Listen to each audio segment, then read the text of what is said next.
The bounce-back effort comes up just short tonight as the host Marlins drop their second game of their homestand to the Wilmington Sharks, their second consecutive of this three-game homestand. It came in heartbreaking fashion as defense was stout from both sides through 9 innings, but ultimately the Sharks smelled blood in the water and capitalized in the top half of the 10th, scoring 3 runs, that being enough to win the ballgame 3-0 tonight. Trey Keenan strung alongside Christian Doms and Lance Williams from the Rock, bringing you Marlins postgame. And starting things off with you, Lance, the offense held scoreless for the first time this season tonight, also a season low in hits. What went wrong at the plate tonight? Well, it's less of what went wrong and what went right for Wilmington pitching. I mean, they were just dialed in. And, I mean, both teams were. It was scoreless going into the 10th inning. It was a classic Marlins-Sharks duel. And unfortunately, just a couple plays went in favor of the Sharks, and that's all they needed. But for the offense, just 3 hits, one more than their season low. Not what you want from a team that's first in the CPL in batting average, but still, I think it's more so of the Sharks pitching staff. They threw their best arms today, opposed to the Marlins struggling at the plate.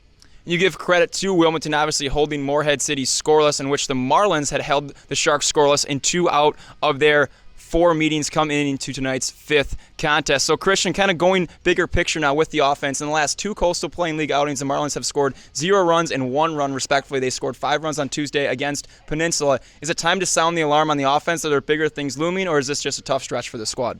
I think it's just a tough stretch for this squad. And you also have to remember tonight, this was the first game Morehead City played without Wyatt Stanley. We've seen him at that first base spot or at the designated hitter position, and he was at neither tonight. Instead, Jack Meyer was over at the first base bag. And then you had Nick Searce as well, not in the lineup. He was just on the mound, got the start, did pretty well at that too. 2 1/3 innings pitched, didn't give up a run.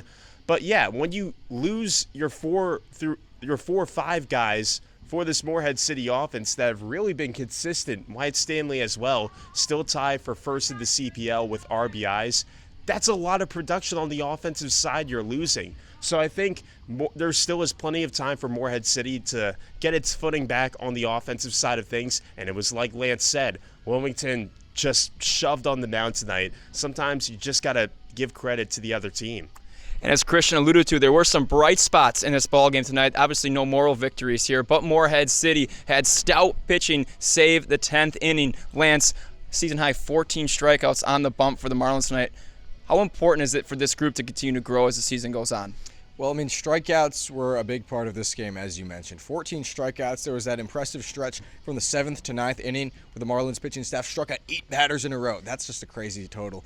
But, yeah, I mean, the pitching was good. They allowed only 1 earned run. The 2 of the 3 in the 10th inning were those extra ghost runners. So, I mean, you'd want that base clearing double back that the Sharks hit in the 10th. But beyond that, I mean, they allowed, 7 hits? They struck out 14 batters, and that's in a 10-inning game. The pitching, you cannot complain about that. They've emerged as a top 3 pitching team in terms of ERA these last couple of games. So, tough loss, but they're facing a good team next night in Wilson, a team that's performed against them offensively. So, I mean, the pitching was good despite the loss, but they can build upon that tomorrow against the Tobbs team, who's right there with them for that first-place spot in the East Division.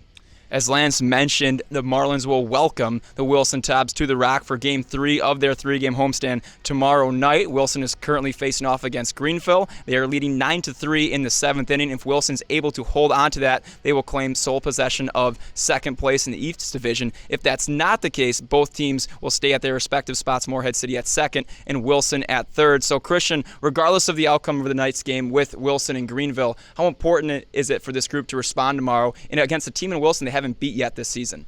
I mean, it is an absolute must-win, I'd say, for Morehead City. Going up against the same Wilson team that really handed it to the Marlins the first 3 matchups. You think about 3 losses in 2 days. That was in the midst of that 4-game losing streak, the longest the Marlins have had so far. And I think the key for tomorrow's game is still the pitching. I think the offense will find a way to respond. I'm not as worried on that end as much, but you're going up against a Wilson team that has also looked really strong on the offensive end. Chase Waddell tied with Wyatt Stanley for the most RBIs in the CPL. He's going to be a threat. You got some other guys in the lineup as well, but with how strong the pitching looked tonight, I think that's something that Morehead City has proven they can rely on going forward. Tomorrow will be the 4th time that the Marlins and Tabs will face off this season, the 2nd time at the Rock. The last time these two teams met at home, Wilson bested Morehead City in 14-7 fashion. First pitch tomorrow is scheduled for 6:30. Myself and Lance Williams will be on the call, and Christian Doms will be producing. That will be on Flow Sports. We'll catch you then.